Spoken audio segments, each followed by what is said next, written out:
কিছু অপরাধ আছে, কিছু পাপ আছে, কিছু গুনাহ আছে, যেই গুনাহগুলোর সাজা শুধু আখিরাতেই দেওয়া হবে না, আল্লাহ রাব্বুল আলামিন নগদে দুনিয়াতে ওই পাপিষ্ঠকে বুঝিয়ে দিবেন। ওই পাপের শাস্তি দুনিয়াতেও তাকে পেতে হবে, আখিরাতেরটা তো থাকবেই। এরকম কিছু পাপ এবং অপরাধ কোরআন এবং হাদিসে বর্ণিত হয়েছে।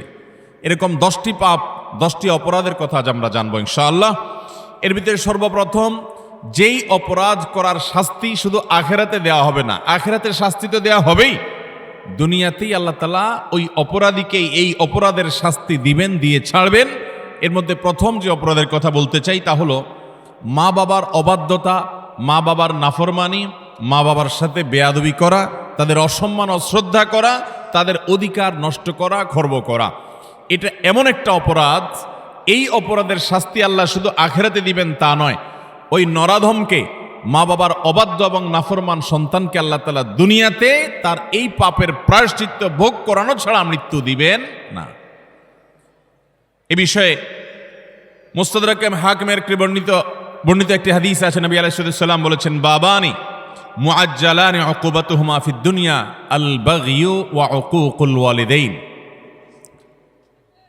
মা বাবার নাফরমানি এর শাস্তি দুনিয়াতে নগদ দেওয়া হবে, আখিরাতটা তো আছেই। সেটা কখনো কখনো হতে পারে তার অবাধ্য সন্তানকে দিয়ে তাকে আল্লাহ তাআলা শাস্তি দিবেন, সেটা যেমন হতে পারে। আবার এমনও হতে পারে তার সন্তান নেই কিংবা সন্তানরা অবাধ্য না, আল্লাহ তাআলা তাকে অন্যভাবে অপমান অপদস্থ করে, লাঞ্ছনা দিয়ে, কষ্ট দিয়ে, তার থেকে নেয়ামত ছিনিয়ে নিয়ে কোনো না কোনোভাবে আল্লাহ তাআলা তাকে শাস্তি দিবেনই দিবেন। তবে হ্যাঁ, যেই কোনো অপরাধের পর যদি কোনো মানুষ আল্লাহর কাছে তওবায়ে নাসুহা করে, খাঁটি অন্তরে তওবা করে, লজ্জিত হয়, মাপ চায়, ফিরে আসে, তার কথা ভিন্ন, আল্লাহ তাআলা তাকে মাফ করবেন। কারোর যদি বাবা মা দুনিয়াতে বেঁচে থাকেন আর বাবা মার প্রতি তার কখনো অশ্রদ্ধা হয়, অসম্মান হয়, বেয়াদবি হয়, তাহলে সেটার প্রায়শ্চিত্ত হলো বাবা মার কাছে মাপ চাওয়া, চোখের পানি ফেলে দিয়ে। যতক্ষণ পর্যন্ত অন্তর থেকে তারা ক্লিয়ারেন্স না দিবেন যে ঠিক আছে তোমার ব্যাপারে আর কোনো দুঃখ আমার অন্তরে নেই, ততক্ষণ পর্যন্ত মা বাবার কাছে ক্ষমা চাইতে থাকা, এটা হলো এই অপরাধের তওবা। এখানে শুধু মুখে আস্তাগফিরুল্লাহ বললে কখনো তওবা হবে না, বরং মা বাবার কাছে মাপ চাইতে হবে। আপনি যদি আপনার স্ত্রী সন্তানদের সামনে, মা বাবার সামনে বেয়াদবি করেন, তাহলে তাদের সামনেই আবার তাদের কাছে মাপ চাইতে হবে।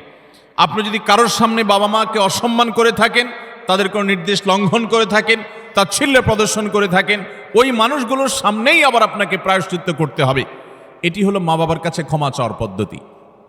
আর যারা হতভাগাদের কাতারে পড়ে গেছেন, মা বাবার দুজনেই অথবা দুজনের কোনো একজনকে হারিয়ে ফেলেছেন, এখনো পর্যন্ত তাদের সাথে কৃত অপরাধ এবং জুলুম, অবিচার, যেটা আল্লাহ তাআলা সহ্য করবেন না, সে অপরাধের প্রায়শ্চিত্ত আপনি করতে পারেন নাই, দুনিয়া থেকে চলে গেছেন, তারা কিভাবে প্রায়শ্চিত্ত করবেন?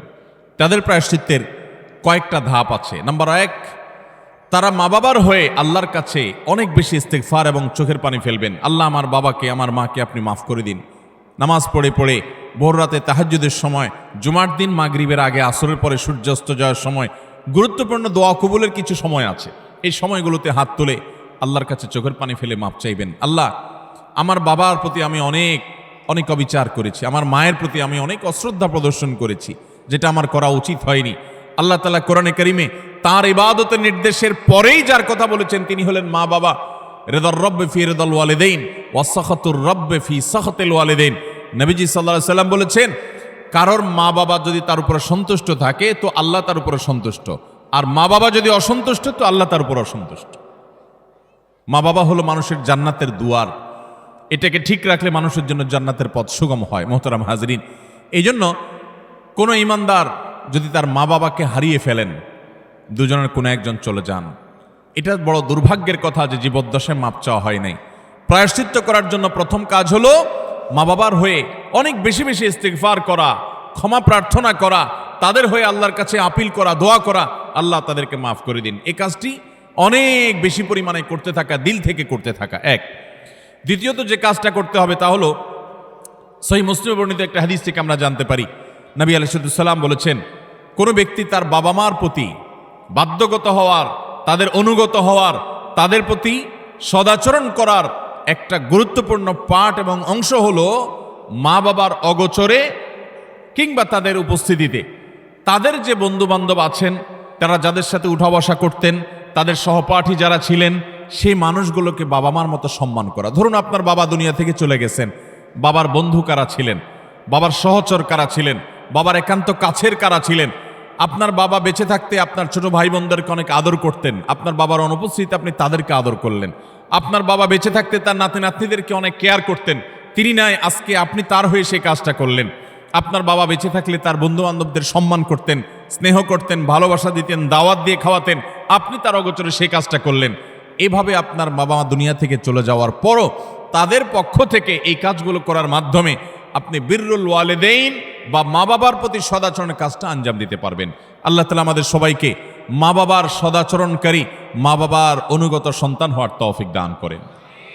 নবী আলাইহিস সালাম, বিভিন্ন নবী রাসূলগণ কোরআনে কারিমে তাদের বিবরণ এসেছে, তাদের সম্পর্কে আল্লাহ রাব্বুল আলামিন এই সার্টিফিকেট দিয়েছেন। তারা কখনো কখনো আল্লাহর কাছে দোয়া করেছেন যেন তারা মা বাবার প্রতি সদাচরণকারী হন। এটা খুব সহজ বিষয় না। অনেক বদমেজাজ সন্তান আছে, অনেক কুলাঙ্গার সন্তান আছে যে বাবা মার প্রতি তারা অশ্রদ্ধা প্রদর্শন করে। বাবা মা ত্রুটি করতে পারে, বিচ্ছুতি করতে পারে, তারাও যদি অন্যায় করে সন্তানের প্রতি তাদেরও বিচার হবে, কিন্তু সন্তান হিসাবে আপনার চেষ্টা থাকবে বাবা মার সামনে কখনো অশ্রদ্ধা হয়, অসম্মান হয় এমন কোনো কাজ না করা।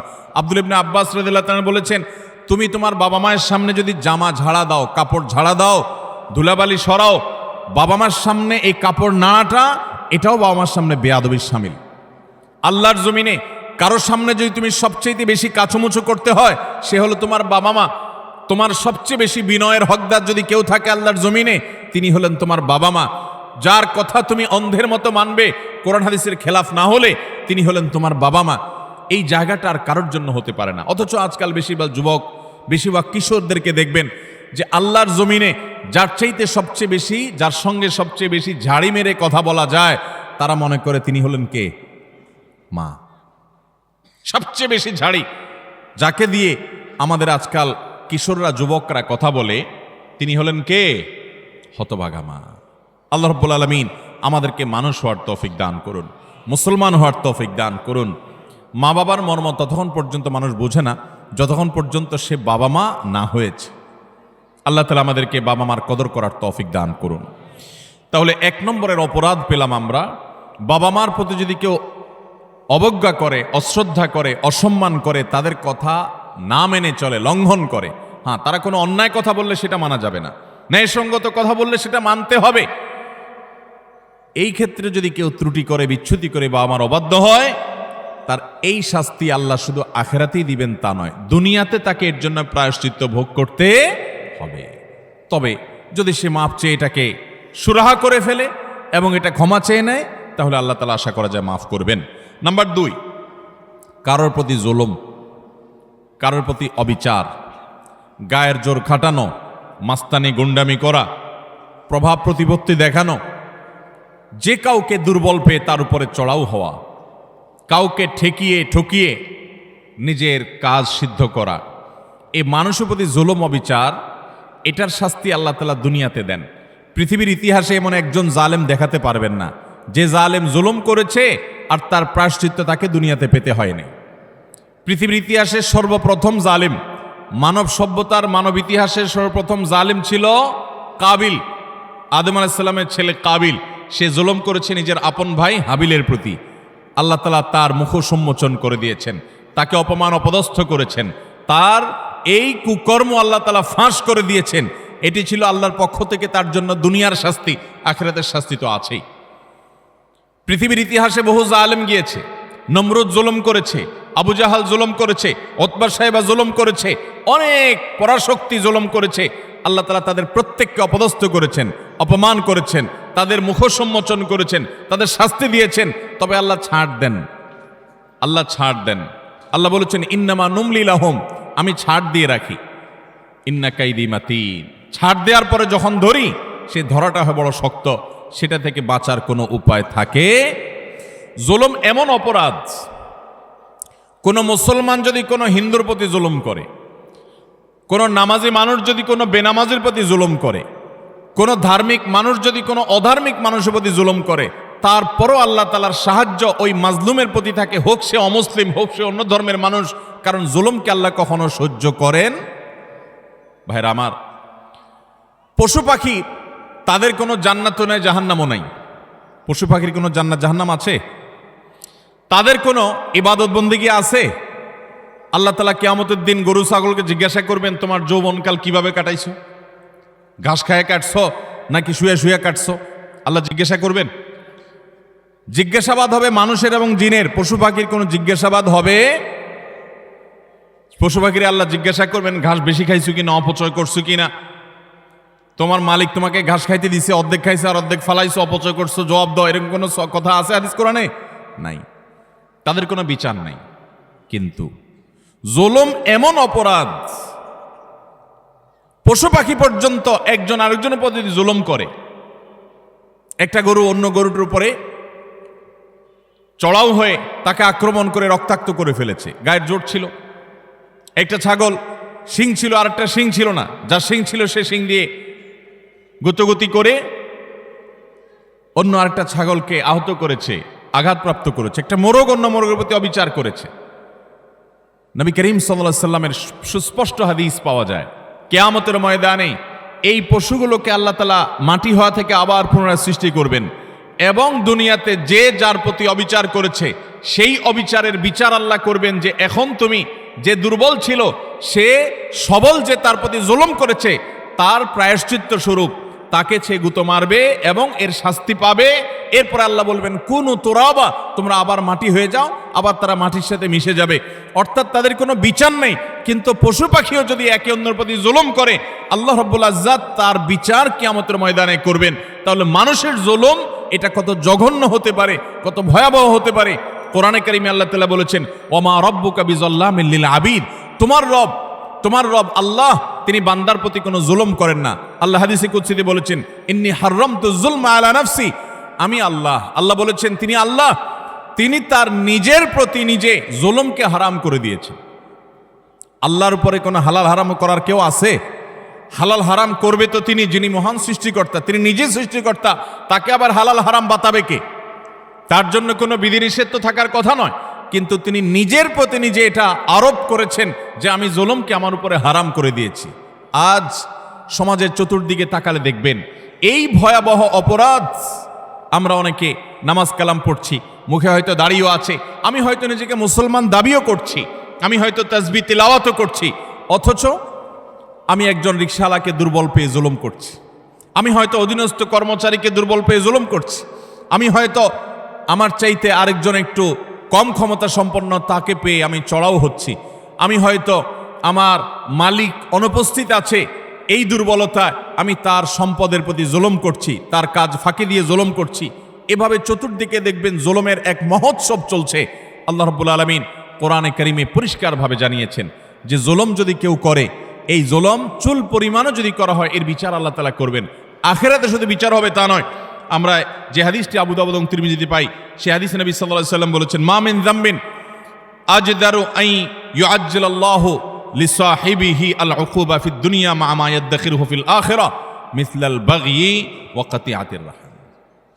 জুলুম এবং অবিচার যদি কেউ করে তো এর শাস্তি আখিরাতে যা আল্লাহ রেখেছেন তা তো হবেই, দুনিয়াতে নগদ শাস্তি ভোগ করা ছাড়া মানুষ পা নাড়াতে পারবে না। একজন জালিম দেখাতে পারবেন না যে জালিম জুলুম করতে করতে হাসতে হাসতে দুনিয়া থেকে চলে গেছে, তার ভেতরে ত্রাস সৃষ্টি হয়েছে, কোনো না কোনো ভাবে আল্লাহ তাআলা তার জীবনটাকে জীবন্ত জাহান্নাম করেছেন, অথবা অপমান অপদস্থ করেছেন, বা ভেতরে ভেতরে শাস্তি দিয়েছেন।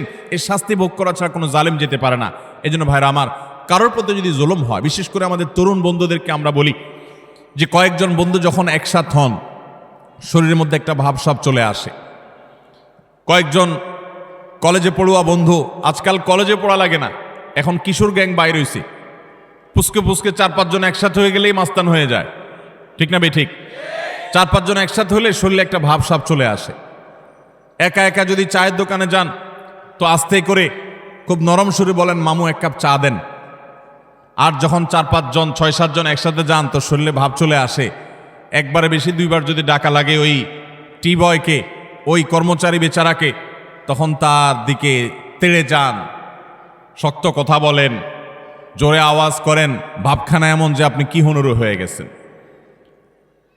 গাড়িতে উঠেছেন, বাসে উঠেছেন, কয়েকজন মিলে উঠেছেন, তো মনে হচ্ছে যে কিছু একটা বাসে উঠে গেছে, কোনো একটা হাইওয়ান জন্তু উঠে গেছে, এরকম একটা ভাবচক্কর, ঠিক না ভাই? ঠিক ভাইরা আমার, কয়েকজন মিলে শক্ত আছেন, একজন রিক্সাওয়ালা হয়তো 10 টাকার জায়গায় 15 টাকা চাইছে, 1 টাকাও দিলেন না, পুরো টাকা না দিয়ে চলে গেছেন, বেচারা ফেল করে চেয়ে আছে, কিছু বলার ক্ষমতা নাই।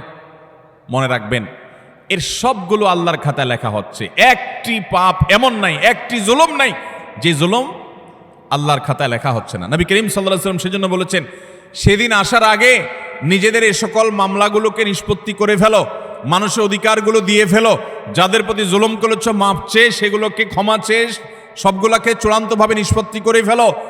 যেদিন এগুলোর বিচার যখন আল্লাহ শুরু করবেন তখন কাউকে ছাড় দিবেন না।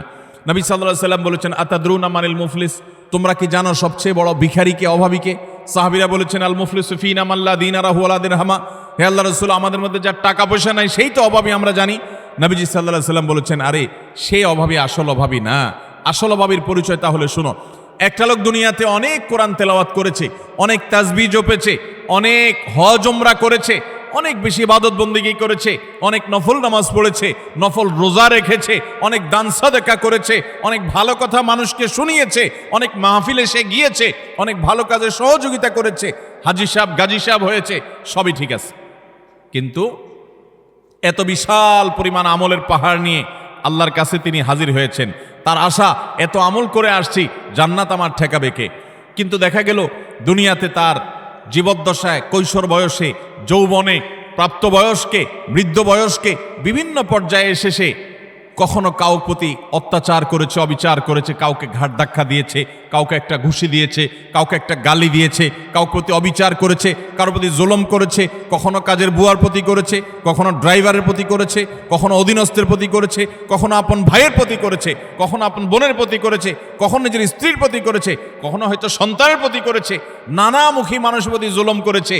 এই জুলুমগুলোর যাদের প্রতি করা হয়েছে, কিয়ামতের ময়দানে এই লোক যখন আমলের পাহাড় নিয়ে জান্নাতে যাওয়ার জন্য মুছে তাও দিবে, সমস্ত পাওনাদার হাজির হয়ে আল্লাহর কাছে বলবে, আল্লাহ, এই ব্যক্তি যে আজ জান্নাতে যাওয়ার জন্য প্রস্তুতি গ্রহণ করছে, এই লোক সে আমাদের অধিকার নষ্ট করেছে, আমাকে একটি আঘাত করেছে, আমি দুর্বল ছিলাম, হয়তো রিকশাওয়ালা, কিছু বলতে পারি নাই, আপনি তো আহকামুল হাকিমিন, আজ বিচার দিবসেতে বিচার হবে, দুনিয়াতে আমি বিচার পাই নাই, আজকে আমি বিচার চাই। আল্লাহ তাআলা তখন ওই ব্যক্তিকে আল্লাহ রাব্বুল আলামিন তখন বলবেন, এখন বিচার হলো, তুমি যে আমলের পাহাড় নিয়ে এসেছো সেখান থেকে কিছু আমল সওয়াব তাকে দিয়ে দাও, কিছু সওয়াব তাকে দিয়ে দাও, তোমার কাজের প্রায়শ্চিত্ত হবে।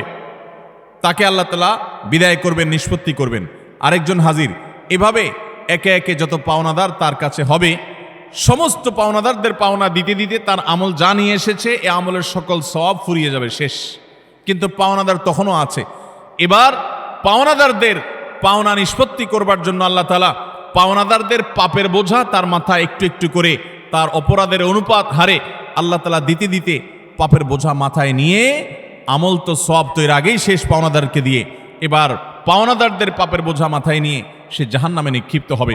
নবী সাল্লাল্লাহু আলাইহি ওয়াসাল্লাম বলেছেন, ওই লোকের মতো ভিখারি, তার মতো অসহায়, তার মতো অভাবী, তার মতো কপাল পোড়া আল্লাহর জমিনে আর কেউ হবে না। সেই অভাব যেন আমাদের না হয়।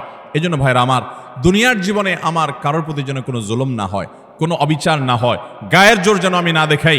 আল্লাহ যেন আমাকে মনুষ্যত্ব, এটা যেন আমার মধ্যে অর্জন করতে পারে। বিশেষ করে তরুণ এবং কিশোর বন্ধুরা, বয়সের কিছু পাগলামো আছে, বয়সের কারণে শরীরে কিছু গরম ভাব আসে, খবরদার, কারোর প্রতি যদি কখনো রাগ করেও ফেলেন, অবিচার করেও ফেলেন, শয়তানের প্ররোচনায় পড়ে সাথে সাথে তার কাছে মাপ চেয়ে নেবেন, নিষ্পত্তি করে ফেলবেন, এটা রেখে দিবেন না।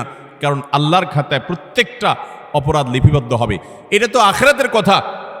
আজ আমরা যেটি বলছি তা হলো, নবী করিম সাল্লাল্লাহু আলাইহি ওয়াসাল্লাম বলেছেন, আখিরাতের যে শাস্তির কথাটা তো আছেই, কিন্তু কারোর প্রতি যদি কেউ জুলুম করে, দুনিয়াতে আল্লাহ রাব্বুল আলামিন তাকে সেই জুলুমের শাস্তি, প্রায়শ্চিত্ত তাকে দিবেন, এর মুখোমুখি তাকে হতেই হবে। আল্লাহ তাআলা আমাদেরকে জুলুমের মতো এই পাপ অপরাধ থেকে বেঁচে থাকার তৌফিক দান করুন। 3 এবং 4 এবং 5 এই তিনটি আরেকটি হাদিসে আসেছে। 3 নম্বর হলো আত্মীয়তার সম্পর্ক ছিন্ন করা, 4 নম্বর হলো কথায় কথায় মিথ্যা কথা বলা, এবং 5 নম্বর হলো আমানতের খেয়ানত করা। কেউ টাকা রেখেছে, আপনি মেরে দিলেন, কারোর কাছ থেকে বাকি নিয়েছেন, আর ওই লোকের চেহারাও মারালেন না, সামনেও গেলেন না, কারোর কাছ থেকে হাওলাত নিয়েছেন, এরপরে তার মোবাইল নম্বরই ব্লক করে ফেললেন। কেউ আপনাকে কোনো কথা বলছে কারোর কাছে না বলতে আপনি সবার কাছে বলে বেড়ালেন, কারোর কোনো গোপন তথ্য আছে এটা ফাঁস করে দিলেন। এরকম যত প্রকার আমানতের খেয়ানত আছে এই সবগুলোর কারণে আল্লাহ তাআলা দুনিয়াতে নগদ শাস্তি দিবেন। তাহলে 3 নম্বর হলো আত্মীয়তার সম্পর্ক ছিন্ন করা, 4 নম্বর হলো মিথ্যা, 5 নম্বর হলো খেয়ানত, আমানত নষ্ট করা। এই কয়েকটা পয়েন্ট একসাথে তাবরানীতে বর্ণিত হয়েছে। নবী সাল্লাল্লাহু আলাইহি সাল্লাম বলেছেন যে কয়েকটা অপরাধ আছে, এগুলোর শাস্তি আখিরাতে হওয়ার পাশাপাশি দুনিয়াতে হওয়াটা অধিকতর উপযুক্ত হবে, বিকল্প নাই, ব্যত্যয় নাই, আল্লাহ তাআলা এটি করবেনই। তার ভিতরে একটা হলো আত্মীয়তার সম্পর্ক ছিন্ন করা। অনেক মানুষ আছেন নিজের আপন ভাইয়ের সাথে সম্পর্ক ভালো নাই, বোনের সাথে সম্পর্ক ভালো নাই, কোনো যুক্তি খাটবে না। আপনার ভাই খারাপ এই যুক্তি দিবেন, বোন খারাপ সে যুক্তি দিবেন, এই যুক্তি খাটবে না। সে খারাপ, আপনি তো খারাপ হবেন না, আপনাকে তো ভালো হতে হবে। আপনি নিজে থেকে তার প্রতি সদাচরণ করার চেষ্টা করবেন, আপনি তার সাথে নিজে থেকে উইলিংলি মিশতে যাবেন, তার কল্যাণ চাইবেন, তার জন্য দোয়া করবেন। হ্যাঁ, তার সাথে মিশতে গেলে সে ক্ষতি করে, সে মামলা মোকদ্দমা করে, সে শত্রুতা করে, তাহলে ভিন্ন কথা, আপনি যান বাঁচানোর জন্য দূরে থাকতে পারবেন। কিন্তু আত্মীয়তার সম্পর্ক রক্ষা করা সুন্নত না নফল? আত্মীয়তার সম্পর্ক রক্ষা করা কি নফল কাজ না সুন্নত কাজ? ফরজ। 5 ওয়াক্ত নামাজ পড়া যেরকম ফরজ, রমজানে রোজা রাখা যেরকম ফরজ, আত্মীয়তার সম্পর্ক রক্ষা করাটাও কি? অনেক মুসলমান এটা জানেন না। আপনার ভাই বোন, তার সাথে আপনার সুসম্পর্ক বজায় রাখতে হবে। আত্মীয়ের তালিকায় রক্ত সম্পর্কীয় যাদের সাথে আপনার ব্লাডের কানেকশন আছে, এই রক্ত সম্পর্কীয় আত্মীয়দের মধ্যে সবচাইতে অবহেলিত আত্মীয়ের নাম হলো ফুফু। সবচাইতে অবহেলিত আত্মীয়ের নাম কি? ফুফু। কজন বলতে পারবেন যে ফুফুর সাথে নিয়মিত যোগাযোগ করেন, যাদের ফুফু আছে? কজন যোগাযোগ বলতে পারবেন? অল্প কয়েকটা হাত উঠছে। বেশিরভাগ মানুষ ফুফুদের সাথে কোনো সুসম্পর্ক নাই। হ্যাঁ, কোনো কোনো ক্ষেত্রে ফুফুরাও অমানুষের মতো ভাতিজার প্রতি, ভাতিজিদের প্রতি আচরণ করে, আছে কিছু বিচ্ছিন্ন ঘটনা, কিন্তু তারপরও ভাতিজা হিসাবে আপনার চেষ্টা থাকবে যে আমার বাবার বোন, আমাদের শরীরের রক্ত একই রক্ত, অতএব তার প্রতি আমার অধিকার, তার প্রতি আমার কর্তব্য আছে, তার প্রতি আমার দায়িত্ব আছে। সেই দায়িত্ববোধ থেকে অন্তত সুসম্পর্ক বজায় রাখা, খোঁজখবর নেওয়া। আজকাল মোবাইলের যুগে খোঁজখবর নেওয়া খুব সহজ, কিন্তু মুশকিল হলো সোশ্যাল মিডিয়া নামে যে সমস্ত নেটওয়ার্ক, যে সমস্ত অ্যাপ, যে সমস্ত সুযোগ সুবিধা আমাদের কাছে আসছে আজ, এগুলো আমাদের সবচেয়ে বেশি আনসোশ্যাল করে দিয়েছে। এই সোশ্যাল মিডিয়া আমাদের এক একজনের 5000 করে বন্ধু তালিকায় আছে। অনেকের এই 5000 ফুল। 5000 বন্ধুর হক আদায় করতে করতে নিজের রক্ত সম্পর্কে আত্মীয়দের সাথে 6 মাসে একবার ফোনে কথা বলার টাইমও আমরা পাই না। ঠিক কিনা বলেন ভাইরা আমার?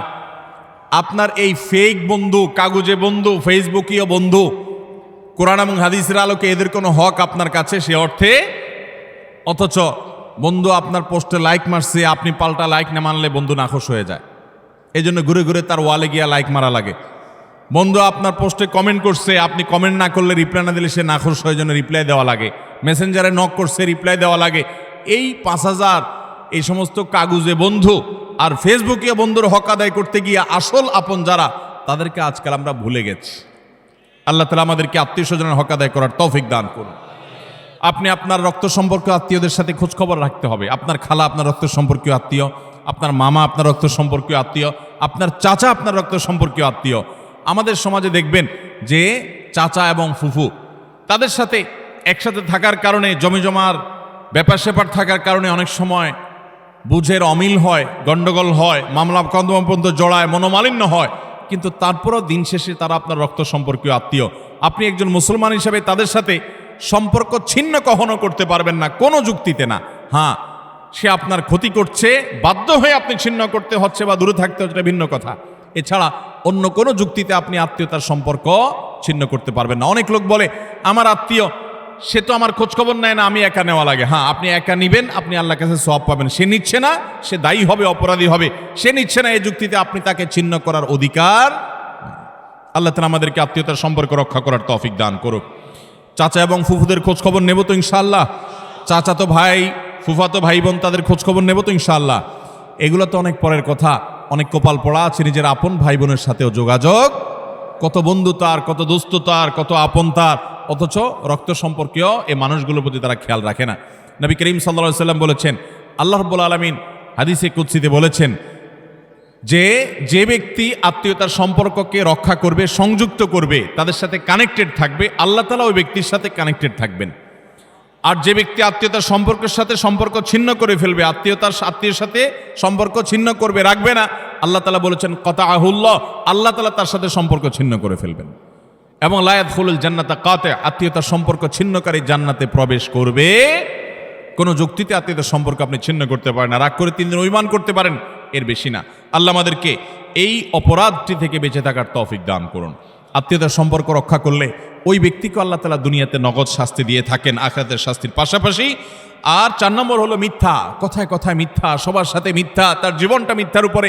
এই মিথ্যাবাদীদের উপর আল্লাহ বলেছেন যে লানাতুল্লাহি আলাল কাযিবিন, আল্লাহর লানত, আল্লাহর অভিশাপ এবং আল্লাহর গজব নাজিল হয় মিথ্যাবাদীদের উপরে।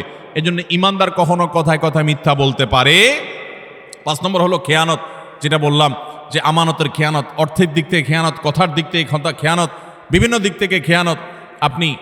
আপনি কারোর কোনো কিছু নকল করলেন, ফেসবুকে আজকাল যে খেয়ানত হয় সেটা হলো একজনের লেখা কপি করে এনে আপনার ওয়ালে সুন্দর করে পোস্ট করে দিলেন, সবাই আপনাকে বাহবা দিল, ভাই মাশাআল্লাহ আপনি তো সুন্দর লেখেন দেখা যায়, আসলে আপনি এটা চুরি করে আনছেন আরেকজনেরটা। এটা হলো খেয়ানত, এটা হলো আমানতের। এখন আজকাল তো বই পুস্তকেই হয় ডাইরেক্ট, অথচ এই খেয়ানত ফেসবুকেও পোলাপান করতে এখন বড় বড় শিক্ষাবিদরা বই পুস্তকেই এই আকাম করছেন। অতএব এই সমস্ত খেয়ানত এটা কোনো মুসলমানের চরিত্র হতে পারে, মুসলমান কখনো এই 2 নম্বরই করবে। অতএব আমানত আমরা রক্ষা করব তো ইনশাআল্লাহ। নবী সাল্লাল্লাহু আলাইহি ওয়াসাল্লাম বলেছেন ইযা হাদ্দাসা আর-রাজুলু ফালতাফাতা ফাহিয়া আমানা, তোমার সাথে কেউ কথা বলেছে, কথা বলার পর সে সেখান থেকে সরে গেছে, সাথে সাথে ওই কথাটা তোমার কাছে আল্লাহর পক্ষ থেকে আমানত হয়ে গেছে। এই আমানত রক্ষা করার চেষ্টা করব তো ইনশাআল্লাহ। আপনার কাছে কেউ এখান থেকে কোনো কথা বলেছে, আপনার কাছে হোয়াটসঅ্যাপে একটা মেসেজ পাঠাইছি, কয়দিন পরপরই দেখবেন ফেসবুকে প্রায় সময় দেখবেন যে স্ক্রিনশট আউট হয়ে গেছে, হয় কি হয় না? স্ক্রিনশট কি হয়ে গেছে? এটা প্রচার হয়ে গেছে। আপনার সাথে এখান থেকেও আলাপ করেছে, আপনি তার কোনো দুর্বল দিক পাইছেন, কোনো কারণে শত্রুতা উদ্ধার করা দরকার, আপনার সাথে সে একান্তের আলাপচারিতাকে আপনি ফেসবুকে প্রচার করে দিলেন। এটা আমানতের খেয়ানত, এটা মানুষের প্রাইভেসি লঙ্ঘন। ইসলাম মানুষের প্রাইভেসিকে এত গুরুত্ব দেয় যে কেউ যদি কারোর বাড়িতে উকি মারে, এবং দেখার চেষ্টা করে তার ব্যক্তিগত সময়কার উঠা বসা, কাজ কাম, অ্যাক্টিভিটিস, নবী আলাইহিস সালাম বলেছেন এটা এমন জঘন্য অপরাধ যে এই লোকের চোখ উফড়ে ফেলার মতো অপরাধ সে করেছে।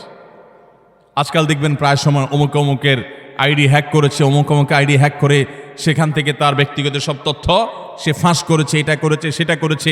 কেউ কারোর মোবাইল ফাইলে ঘাটাঘাটি করে তার ব্যক্তিগত জিনিসপত্র ঘাটাঘাটি শুরু করে। এগুলো সবগুলো আমানতের খেয়ানত। আমাদের কথা, আমাদের কাজ, আমাদের টাকা, আমাদের পয়সা, লেনদেন সব কিছুতে আমানতদারিতা দেখাতে হবে।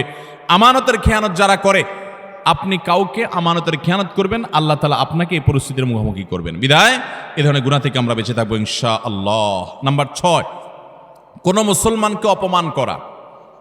আমাদের যুবকদের কাছে আজকাল সবচাইতে প্রিয়, সবচেয়ে পছন্দের পাপ হলো এটা, যে পাপটা করতে আমাদের যুব সমাজ সবচেয়ে বেশি মজা পায়, স্বাদ পায়, এনজয় করে। রসিয়ে রসিয়ে যে পাপটা করে আমাদের যুবক বন্ধুরা, সেটা হলো কাউকে অসম্মান করা, অপমান করা।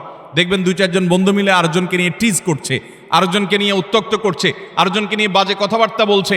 এমনকি আপনার ইউনিভার্সিটিগুলোতে আমরা প্রায় সময় দেখি যে কি হয়ে থাকে, র্যাগিংয়ের শিকার হয় ছোট ভাইয়েরা, জুনিয়ররা, এবং এটাকে তারা মনে করছে তাদের অধিকার। মানুষ যখন অসভ্য হয়ে যায়, পশুদের মধ্যে এই কালচার নাই যে একে অন্যকে অপমান করে তারা এরকম অসভ্যের মতো আনন্দ উৎসব করে, এটা তাদের মধ্যে পর্যন্ত নেই। আল্লাহ তাআলা সেজন্য এই মানুষগুলোর সম্পর্কে বলেছেন উলাইকা কাল আনআমি বাল হুম আদাল, যাদের হিতাহিত জ্ঞান নাই, ভালো মন্দ পরখ করার মতো ক্ষমতা নাই, অন্যায় করে আবার সে উল্লাস করে, ফুর্তি করে, এই মানুষগুলো চতুষ্পদ জন্তুর চাইতে আরো খারাপ, কারণ চতুষ্পদ জন্তু এত খারাপ হতে পারে না। অতএব আমাদের যুবক বন্ধুরা, কোনোদিন কাউকে অপমান করে, কাউকে কষ্ট দিয়ে, কাউকে আঘাত করে, আসেন 4-5 বন্ধু একসাথে, এক বেচারা একা একা যাচ্ছে, তাকে নিয়ে হাসাহাসি করলেন, ঠাট্টা মশকরা করলেন, ইয়ারকি ফাজলামতি করলেন, তাকে অপমান করলেন, তাকে অপদস্থ করলেন, তাকে বেইজ্জত করলেন, অথচ এটা তার জন্য কষ্টের, এটা তার জন্য বেদনার, এটা তার জন্য যন্ত্রণার। আপনি যে মানুষ হয়ে থাকেন, আপনি যে মুসলমান হয়ে থাকেন, তো আপনার হাসি তামাশার নামে, বন্ধু বান্ধবের সাথে আড্ডার নামে আপনি কখনোই অপকর্ম করতে পারেন? নবী করিম সাল্লাল্লাহু আলাইহি সাল্লাম বলেছেন, আবু দাউদে বর্ণিত হয়েছে, কোনো মানুষ সে যদি আরেকজনকে অপমান করে এমন একটা জায়গায় যেখানে ওই লোকটা অপমান থেকে বাঁচার চেষ্টা করছে, সে চায় কেউ তার জন্য সাহায্যের হাত বাড়িয়ে দেখ, সেখানে আপনি তাকে আরো অপমান করলেন। তাহলে আপনি নিশ্চিত জেনে রাখেন, লিখে রাখেন, আপনার জীবনে এরকম পরিস্থিতি আসবে যে আপনি কোনো পরিস্থিতিতে মানুষের সাহায্যের জন্য আপনি হাত বাড়াবেন, কিন্তু সাহায্য পাবেন না, পাবেন অপমান। কারণ মানুষকে অপমান করলে তার শাস্তি আল্লাহ তাআলা দুনিয়াতে নগদ দিয়ে থাকে। আল্লাহ তাআলা এই অপরাধ থেকে, এই গুনাহ থেকে আমাদেরকে বেঁচে থাকার তৌফিক দান করুন। ভাইরা আমার, ভালো মুসলমান হওয়ার জন্য ভালো মানুষ হতে হবে। আপনি কয়েক বন্ধু মিলে একসাথে হাসি ফুর্তি করতে পারেন, আনন্দ তামাশা করতে পারেন, খেলাধুলা করতে পারেন, ক্রীড়া কৌতুক করতে পারেন, শরিয়ার সীমানায় থেকে। আপনি সেটা করতে গিয়ে কাউকে নিয়ে আপনি হাসাহাসি করতে পারেন। একটা মেয়ে হাঁটে হেঁটে যাচ্ছে, আপনি দেখে ওই মেয়েটাকে শুনিয়ে শুনিয়ে এমন কথা বললেন যে কথা শুনে মেয়েটার মানসিকভাবে আঘাতপ্রাপ্ত হচ্ছে। আপনি তাকে অপদস্থ করছেন, নোংরা কথা বলছেন। যুবকদের মধ্যে এই রোগ আছে না নাই? জনে জনে ঘরে ঘরে আজকে এই রোগ ভরে গেছে। ভাইরা আমার, আল্লাহ আপনাকে বিবেক দিয়েছেন, আপনি আনন্দ অবশ্যই করতে পারেন, আপনি অবশ্যই কৌতুক করবেন, আপনি অবশ্যই ক্রীড়া করবেন, আপনি অবশ্যই রসিকতা করবেন, বন্ধুদের সাথে মজা করবেন। কিন্তু আপনার মজা আরেকটা মানুষের কষ্টের কারণ, আপনার মজা আরেকটা মানুষের অপমানের কারণ হতে পারে না। আপনার বিবেককে জিজ্ঞাসা করুন, কোনো পশু এত নিচে নামে না। আল্লাহ তাআলা আমাদের যুবকদেরকে সঠিক এবং সুন্দর পথে চলার তৌফিক দান করুন। মনে রাখবেন, এই সমস্ত অপকর্মের একটা শাস্তি তো আপনাকে নগদে পেতেই হবে, সেটা হলো অপরাধ বোধের অদৃশ্য দাহন। অনেক লোক আছে দেখবেন, বৃদ্ধ বয়সে এসে হাজী সাহেব, গাজী সাহেব, দাড়িয়ালা, হজরতজি ইত্যাদি সেজে যায়, কিন্তু উনি জানেন উনি যৌবন বয়সে বহু মেয়েকে উত্ত্যক্ত করেছে, বহু ছেলের গায়ে হাত তুলেছে, বন্ধু বান্ধব মিলে বহু অন্যায় করেছে, বহুত আকাম কুকাম করেছে। এই সমস্ত আকাম কুকামের কথা যখন মনে হয়, তখন অপরাধ বোধের একটা জ্বালা আছে ভেতরে। সে নিজেকে নিজে জানে যে আমি কত খারাপ ছিলাম, এই যন্ত্রণায় সে ভুগতে থাকে। আর যারা যৌবনকালে এই সমস্ত অন্যায় এবং পাপাচার থেকে বেঁচে থেকে তাদের যৌবনকে পরিচ্ছন্ন করে, পড়াশোনা করে, কেরিয়ার গড়ে তোলে, সামাজিক কর্মকাণ্ড করে, বন্ধুবান্ধব মিলে ক্রীড়া কৌতুক করে, শরিয়ার সীমানার মধ্যে থেকে কারোর প্রতি অবিচার অন্যায় করে না, তাদের এই জীবনের সবচেয়ে নগদ আল্লাহ তাআলার পক্ষ থেকে যে পুরস্কার আছে, তাহলে মানসিকভাবে সে ফিল করে যে আমি অন্যায় করি নাই, আমি অবিচার করি নাই, আমি যৌবন বয়সে ভালো কিছু কাজ করতে পেরেছি। আল্লাহ আমাদেরকে যৌবনকালে ভালো কোনো কাজ করার তৌফিক দান করুন। আমরা এই সমস্ত অনাচার থেকে বেঁচে থাকবো তো ইনশাআল্লাহ। আজকাল যুবকদেরকে দেখবেন, প্রায় সময় দেখবেন রোস্টিং ভিডিও বানায়। ভিডিওর নাম কি? Roasting video. রোস্টিং ভিডিও মানে কি? একজনকে রোস্ট করে। এতদিন আমরা শুনছি মুরগি রোস্ট করে, এখন পোলাপান কি রোস্ট করে? মানুষ রোস্ট করে। একটা মানুষের হয়তো কোনো ভুল হয়েছে, তার ভুল হলে অবশ্যই তার সমালোচনা হতে পারে, যৌক্তিক সমালোচনা হতে পারে, ভুল সংশোধন হতে পারে, ভুল শুধরানো হতে পারে। কিন্তু ভিডিও বানায়া তার চরিত্র হনন, তার ব্যক্তিগত বিষয় এসে তুলে এনে তাকে একেবারে মুরগিরে যেরকম রোস্ট করে, তার গোষ্ঠী উদ্ধার করার নাম হলো রোস্টিং ভিডিও। আমরা কোন সভ্যতায় বসবাস করছি? যুবকদের কাছে এই জিনিসগুলো খুব এনজয় করার মতো বিষয়। সেগুলো দেখে আমরা অনেকে খুব হাসি, আমরা খুব আনন্দ পাই, খুব মজা পাই। আমাদের রুচি নষ্ট হয়ে গেছে। ভাইরা আমার, একজন মানুষ আরেকজন মানুষকে নিয়ে চরম অপমানকর কোনো কাজ কখনো করা, এটা কখনো সভ্য মানুষের কাজ এটা কখনো মুসলমানের কাজ হতে পারে? আল্লাহ তাআলা আমাকে আপনাকে এরকম সচেতন দায়িত্বশীল মুসলমান হওয়ার তৌফিক দান করুন। আমরা কোনো মানুষকে অপমান করব, আমরা কোনো মানুষকে কষ্ট দেব?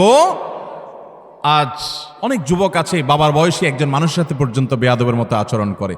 রিক্সাওয়ালা হতে পারে, তিনি রিক্সা চালক, কিন্তু আপনার বাবার বয়সী, আপনার বড় ভাইয়ের বয়সী, আপনার চাইতে অন্তত আলটিমেট কমপক্ষে বড়, অ্যাটলিস্ট আপনার চাইতে সে সিনিয়র, কিন্তু দেখা যায় তার সাথে পর্যন্ত তুচ্ছ তাচ্ছিল্য করে, তুই তোকারি করে, যা তা বলে আমাদের যুবকরা আজকাল, অনেকে, আমি সবার কথা বলছি, অনেক যুবকরা আজকাল এমন আচরণ করে। আল্লাহ রাব্বুল আলামিন এই সমস্ত উদ্ভ্রান্তের জীবন, এই সমস্ত উচ্ছৃঙ্খলতার জীবন পরিহার করে আমাদেরকে সুন্দর জীবন যাপন করার তৌফিক দান করুন। ভাইরা আমার, একটা সুস্থ বিবেক অনেক বড় নেয়ামত, যে বিবেকের রাডারে ধরা পড়বে যে এটা অন্যায়, এটা ন্যায়। আমার কোনো বন্ধু একটা অপকর্ম করছে, আমি বুঝতে পারলাম আমার রাডারে ধরা পড়েছে এটা অন্যায়, আমি প্রতিবাদ করব, ওই বন্ধুকে প্রয়োজনে ত্যাগ করব, আমি একজন ভালো বন্ধু গ্রহণ করব। চেষ্টা করা যাবে না ইনশাআল্লাহ? যৌবনকাল বারবার আসবে না ভাইরা।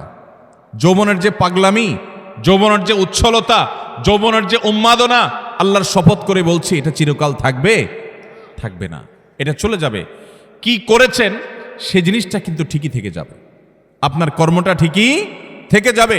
যৌবনের এই সময়টা চলে যাবে, কিন্তু যৌবনকালে যা যা করেছেন এই সবগুলো আপনার আমলনামা যেমন লেখা থাকবে আপনার স্মৃতিতেও থাকবে।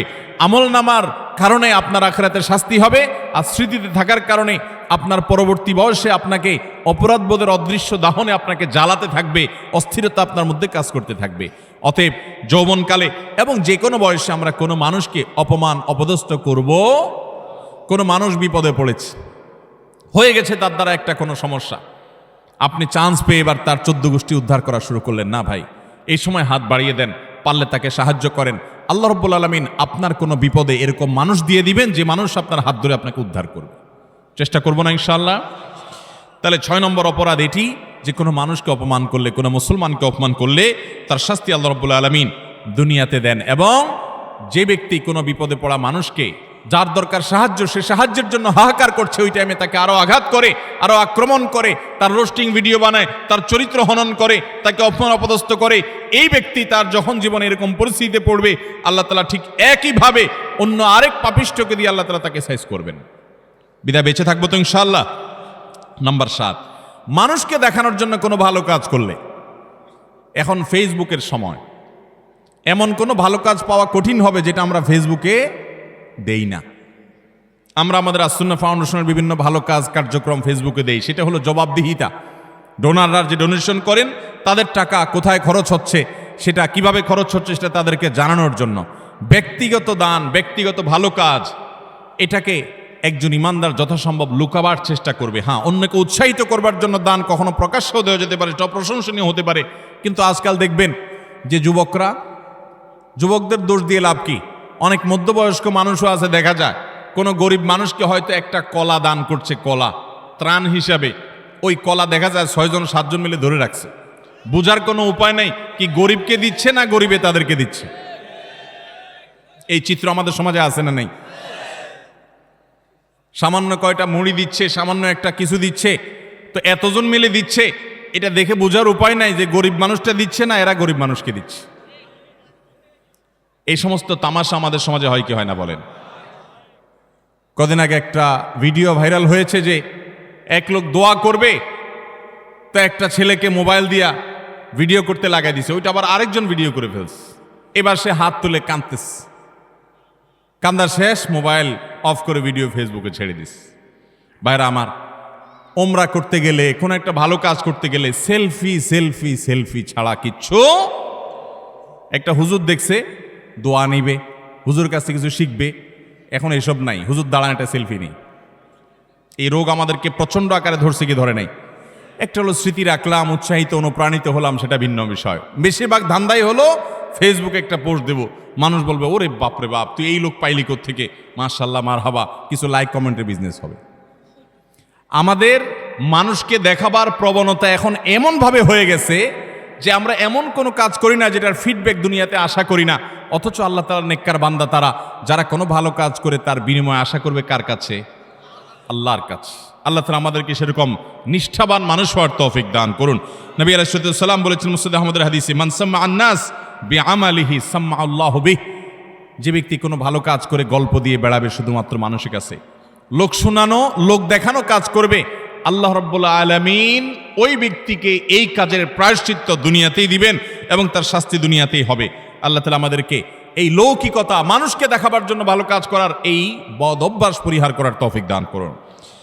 নাম্বার 8, যদি কেউ নেয়ামতের নাশুকরি করে, আল্লাহ কোনো নেয়ামত দিয়েছেন সেটার নাশুকরি করেছে, এই ব্যক্তিকে আল্লাহ তাআলা নগদ শাস্তি দিবেন। সূরা নাহল 128 নম্বরে আল্লাহ তাআলা বলেছেন, ওয়াদারাবাল্লাহু মাসালান কারিয়াতান কানাত আমিনাতান মুতমাইন্নাহ, একটা জনপদের মানুষ, তারা নিরাপদে ছিল, সুখে শান্তিতে ছিল, আল্লাহ তাআলা তাদেরকে নিরাপদে রেখেছেন, ভালো রেখেছেন। ইয়াতিহা রিজকুহা মিন কুল্লি মাকান, প্রত্যেকটা জায়গা থেকে আল্লাহর পক্ষ থেকে রিজিক আসতো। ফাকাফারাত বিআনউমিল্লাহ, তারা আল্লাহর নিয়ামতকে অস্বীকার করে বলেছে, নাশুকরি করেছে।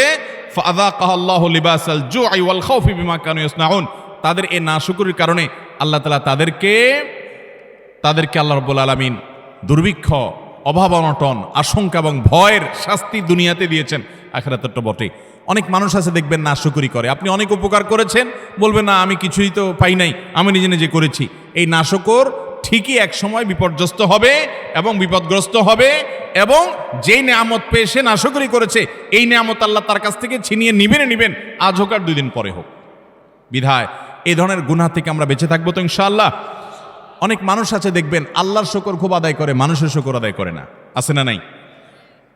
অনেক লোক আছে এই ঢাকা শহরে আসার সময় লঞ্চের ভাড়া, বাসের ভাড়াটাও ছিল না, ঝুলে ঝুলে চলে আসছে।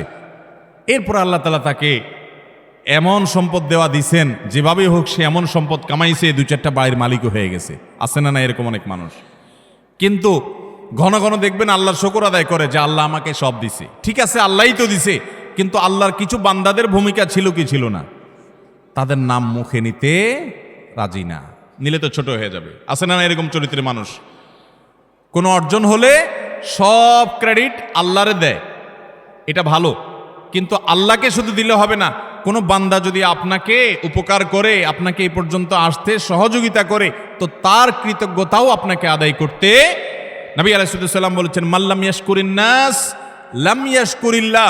যে মানুষের কৃতজ্ঞতা আদায় করে না, অকৃতজ্ঞ হয়, সে আল্লাহর প্রতি অকৃতজ্ঞ, সে আল্লাহর কৃতজ্ঞতা আদায় করার কোনো মূল্য হতে। বিধায় মানুষের কৃতজ্ঞতা আদায় করবো তো ইনশাআল্লাহ। যে যতটুকু আমার উপকার করেছে, যার দ্বারা যতটুকু অর্জিত হয়েছে, এটাকে অকপটে স্বীকার করার মতো মানসিকতা থাকতে হবে। ইমানদার কখনো অকৃতজ্ঞ নাশকর হতে পারে, এ নাশকরির শাস্তি আল্লাহ তাআলা দুনিয়াতে দিয়ে থাকেন। ঠিক একইভাবে 9 নম্বরের যে অপরাধ, তা হলো ব্যবসায় ফাঁকি দেওয়া। এমন ব্যবসায়ী এখন পাওয়া সোনার হরিণ হয়ে গেছে, যেই ব্যবসায়ী সত্য কথা বলে, 2 নম্বরই কথা বলে না, চিটারি বাটপারি করে না। আপনি ঢাকা শহরের কোন দোকানে, কোন মার্কেটে যাবেন, আল্লাহর কিছু নেককার বান্দা আছে সেটা হাতে গোনা, বেশিরভাগ দোকানে যাবেন 100 টাকা কেনা ভাই, আল্লাহর কিরা, রাসূলের কিরা ভাই, যদিও রাসূলের কিরা হয় না, শিরক, এরকম নানা কিরা বলে, নানা কসম করে বলবে 100 টাকা কিনা। এরপরে মুলামুলি করার পর দেখা যায় 50 টাকা দিয়ে দিস, আছে না নাই? গতকালকে চট্টগ্রামের মাহফিলে একজন একটা প্রশ্ন লিখে দিস, বলে ভাই, দোকানে মিথ্যা কথা বলতে বলতে অনেক সময় দেখা যায় একটা কাস্টমারের সাথে সত্য বলবো নিয়ত করছি, তবুও মুখ দিয়ে মিথ্যাটাই চলে আস। নিজের বউ দোকানে গেছে, যা জিজ্ঞেস করছে তোমার এটা কত কিনা পড়ছে, ওইটাও বলে আল্লাহর কিরা এত টাকা, মিথ্যা কথা। পরে বলে, ও সরি থুকু, তুমি তো কাস্টমার না, ঘরের বউ।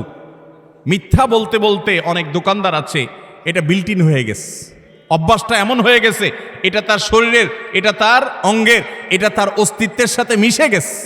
ঠিক না ঠিক ভাইরা আমার? কয় টাকা কামাই করবেন মিথ্যা কথা বলে? মিথ্যা কথা বলে যে টাকা কামাই করবেন, এগুলো দুনিয়া থেকে নিয়ে যেতে পারবেন? কাফনের কাপড়ের পকেট আছে? পকেটও নাই, নিয়ে যেতেও পারবেন? যাদের জন্য মিথ্যা কথা বলছেন, ছেলে সন্তান, স্ত্রী, পরিবারের লোকজন, আপনি দুনিয়া থেকে যাওয়ার পর কিয়ামতের ময়দানে যখন ফেরেশতারা মুগুর দেওয়ার জন্য ধরবে, যখন শাস্তি শুরু হওয়ার পরিকল্পনা হবে, তখন আপনার ছেলে মেয়েরা যায় বলবে, আল্লাহ আমার আব্বাকে কিছু বলিয়েন না, উনি যত 2 নম্বরে চিটারি বাটপারি করে ঢাকা শহরে বাড়ি গাড়ি করছে, এগুলো সব আমাদের জন্য করছে, ওনার একার জন্য করে নাই, অতএব শাস্তি আমাদেরকে দেন, ওনাকে ছেড়ে দেন। বলবে? আল্লাহ কোরআনে উল্টাটা বলেছেন, ইয়াউমা ইয়াফিরুল মারউ মিন আখিহি ওয়া উম্মিহি ওয়া আবিহি ওয়া সাহিবাতিহি ওয়া বানি। সেদিন মানুষ বাপকে দেখে সন্তান আরেক দিকে পালাবে, যে বাপ দেখা হলে যদি আমাকে আটকায়, যে তোদের জন্য অনেক কিছু করছি, আজকে আমি ফাঁসে গেছি। স্বামীকে দেখে স্ত্রী, স্ত্রী দেখে স্বামী পালাবে, বন্ধুকে দেখে বন্ধু পালাবে। লিকুল্লি ইমরিম মিনহুম ইয়াউমা ইযিন শাআনু ইউগনি, সবাই ইয়া নফসি করতে থাকবে। ভাইরা আমার, আল্লাহর জমিনে তার চাইতে বড় নির্বোধ কে হতে পারে, যে চুরি করে যাদের জন্য, ওই লোকগুলো তার চুরির কোনো দায় বহন করবে, আরাম করে ভোগ করবে ছেলেমেয়েরা, অথচ আপনি তার পাপের প্রায়শ্চিত্ত ভোগ করবেন। তাহলে আপনি কেন দোকানদারি করতে গিয়ে কাস্টমার সাথে মিথ্যা কথা বলবেন? আপনি সত্য কথা বলেন, কেনা বেচা আপনার কম হবে, ব্যবসা একটু কম হবে, আয় ইনকাম একটু কম হবে। মনে রাখবেন, এর বিনিময়ে শান্তিটা আল্লাহ তাআলা দুনিয়াতেও দিবেন, আখেরাতেও দিবেন। চেষ্টা করবো তো ইনশাআল্লাহ। ভাইরা আমার, ওজনে কম দেওয়া, দোকানদারি, ব্যবসা বাণিজ্যের মধ্যে মিথ্যা, প্রতারণা, আজ গোটা দুনিয়া দাঁড়িয়ে আছে মিথ্যার উপরে। সারা ঢাকা শহরের যত বিজনেস আছে, ম্যাক্সিমাম বিজনেসই দেখবেন, বিশেষ করে খুচরা পর্যায়ে ম্যাক্সিমাম বিজনেস দাঁড়িয়ে আছে মিথ্যার উপরে। ফল দোকানে যাবেন, উপর দিয়ে সব সুন্দর করে সাজা রাখছে, বড় বড়গুলা, নিজে সব ছোট ছোট গুঁড়া গুঁড়া, আছে না নাই? পোকা খাগুলো সব সরা রাখছে, উপর দিয়ে ভালোগুলো দিয়ে রাখছে। নবী করিম সাল্লাল্লাহু আলাইহি সাল্লাম একবার বাজারে গেলেন, গিয়ে দেখলেন যে এক লোক গমের স্তূপ নিয়ে বসে আছে, গম বিক্রি করছে। নবী করিম সাল্লাল্লাহু আলাইহি সাল্লাম ফিল্ড ভিজিটে গেলেন, সরাসরি মদিনা রাষ্ট্রনায়ক তিনি গিয়ে সোজা হাত ঢুকিয়ে দিলেন গমের ভিতরে, স্তূপের ভিতরে। সন্দেহ হলো তার, দেখলেন যে ভিতরে সব ভিজা গম, এটা ওজনে ভারী হবে, আর শুকনাগুলো ওজনে কম হবে, পরিমাণে বেশি হবে সেখানে। তো ভিসাটার দাম কম হবে। ভদ্রলোক ভিসাগুলো নিচে উপর দিয়ে শুকনাগুলো দিয়ে বিক্রি করছে। নবী করিম সাল্লাল্লাহু আলাইহি ওয়াসাল্লাম বললেন, এই চিটারি কেন করলে তুমি তো একই দামে বিক্রি করছো, অথচ তোমার ভেতরে ভিসা কম। তখন তিনি বললেন, হে আল্লাহ রাসূল, বৃষ্টিতে ভিজে গেছে, আমি কি করবো, এই জন্য উপরে দিয়ে এগুলো দিয়ে দিচ্ছি। নবী সাল্লাল্লাহু আলাইহি ওয়াসাল্লাম, না, তুমি ভিজাগুলো আলাদা বিক্রি করবে, শুকনাগুলো আলাদা বিক্রি করবে। ভিজাগুলোর এক দাম হবে, শুকনাগুলোর আরেক দাম হবে। তুমি কেন এই বাটপারি এবং চিটারি করলে? মান গাসসা ফালাইসা মিন্না। মনে রাখবে, যে মানুষকে প্রতারণা করে ব্যবসা বাণিজ্যে সে আমার উম্মত হতে পারে। আমরা প্রায় সময় যখন দেখি টেলিভিশনের স্ক্রিনে বা পত্রিকার পাতায় দাড়ি পাকা বুড়ো মানুষ, সুন্দর চাচা বাপ চাচার মতো দেখতে, নুরানি চেহারা, মাথায় টুপি আছে, কপালে সেজদা দিতে দাগও আছে, কিন্তু উনি ধরা পড়েছে কিসে? 2 নম্বর মাল বিক্রি করতে গিয়ে। হয় কি হয় না এগুলা? আমাদের অনেক মুসলমান মনে করে ইসলাম হলো নামাজ রোজার নাম। শুধুমাত্র ভাইরা আমার, ইসলাম নামাজ রোজার নাম যেমন, ঠিক এমনিভাবে আমার লেনদেন, কায় কারবার, বেচা কিনা, ব্যবসা বাণিজ্য, সেখানেও সততার পরিচয় দেওয়া। অনেকে বলে, ভাই এরকম সততার পরিচয় দিতে গেলে আজকাল আর ভাত জুটবে না। ভাত জোটার দরকার নাই, চিড়া জোটক। ইমানদার কখনো নীতিতে ছাড় দিতে পারে। সততার সাথে চলবো তো ইনশাআল্লাহ। শুআয়ব আলাইহিস সালামের জাতি, তারা ব্যবসা বাণিজ্যে এরকম 2 নম্বরই করতো। আল্লাহর গজব তাদের উপরে নাজিল হয়েছে। এই উম্মত কিয়ামতের আগ পর্যন্ত আল্লাহর গণগজব আসবে না, ধ্বংস করবে না। নবী সাল্লাল্লাহু আলাইহি ওয়াসাল্লাম দোয়া করে গেছেন যেন এটা না আসে। কিন্তু এইরকম পাপের পাপিষ্ঠ অপরাধী খারাপ ব্যবসায়ী, তাদেরকে আল্লাহ দুনিয়াতে নগদ শাস্তি দিবেন। অন্য কোনো শাস্তি হোক আর না হোক, ওই যে ভেতরকার যে অদৃশ্য দাহন, জ্বালা, যন্ত্রণা, এটা আল্লাহ তাআলা দিবেন। অনেকে দেখবেন যে পারিবারিকভাবে অশান্তির সাগরে হাবুডুবু খাচ্ছে, কিন্তু আপনি দেখবেন উপর দিয়ে গাড়ি বাড়ি, ফিটফাট বেড, চাকচিক্যময় জীবন। আল্লাহ তাআলা আমাদেরকে এই ধরনের অপরাধ থেকে বেঁচে থাকার তৌফিক দান করুন। নাম্বার 10, যে কোনো সাধারণ কুফরি, আল্লাহর প্রতি অবিশ্বাস, পাপাচার, এগুলোর কারণেও আল্লাহ তাআলা দুনিয়াতে নগদ একটা শাস্তি দেন। মিনিমাম একটা শাস্তি হয়, সেটা হলো মানসিক অশান্তি এবং ডিপ্রেশন। আপনারা প্রায় দেখবেন গোটা পৃথিবীতে সবচেয়ে বেশি আত্মহত্যা করে তারা যারা কোনো ধর্মে বিশ্বাসী না। সবচেয়ে বেশি আত্মহত্যা করে যারা কোনো ধর্মে বিশ্বাসী। এটা আমার কথা না, এটা বিশ্ব স্বাস্থ্য সংস্থার বিভিন্ন কয়েক বছরের জরিপ মিলিয়ে রব্বি আল্লাহ নামে একটা গ্রন্থ অনেকগুলো ভাষায় অনুদিত হয়েছে রিয়াদ থেকে। এর বাংলা অনুবাদ আমি করেছিলাম।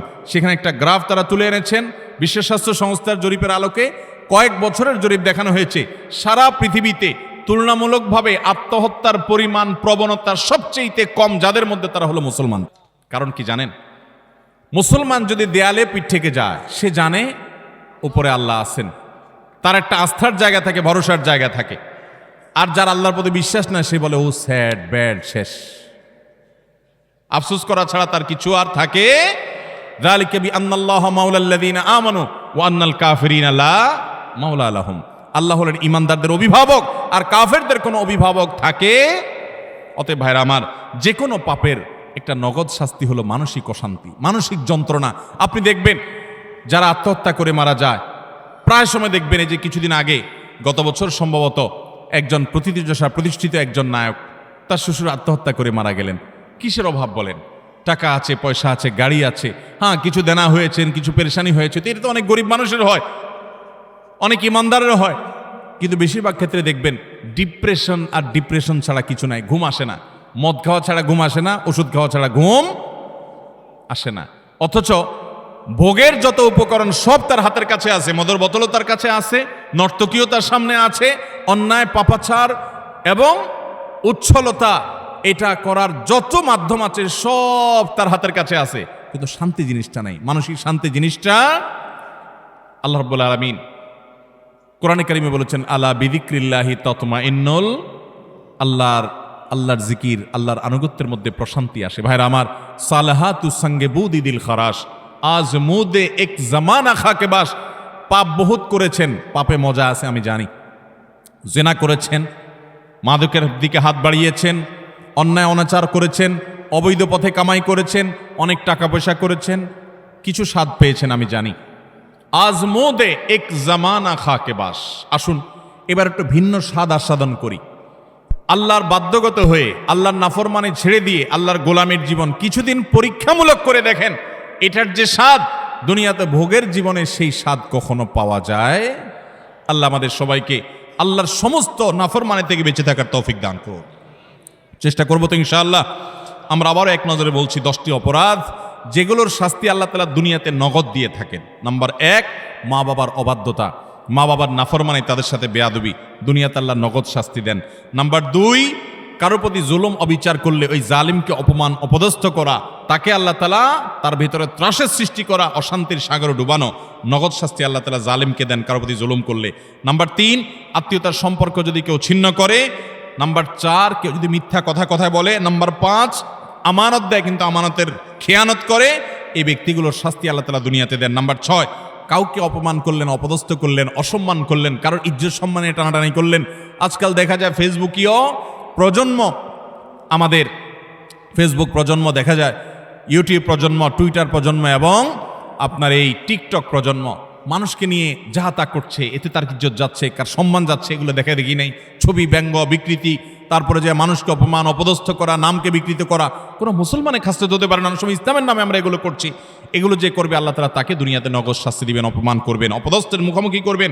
নাম্বার 7, মানুষকে দেখাবার জন্য ভালো কাজ করা, মানুষের কাছ থেকে বাহবা কুড়ানোর জন্য, লাইক কমেন্ট কামানোর ধান্দায় ভালো কাজ করলে আল্লাহ তাআলাকে দুনিয়াতে নগদ শাস্তি দেয়। ভালো কাজ হবে আল্লাহকে খুশি করার জন্য, মানুষকে দেখানোর জন্য নয়।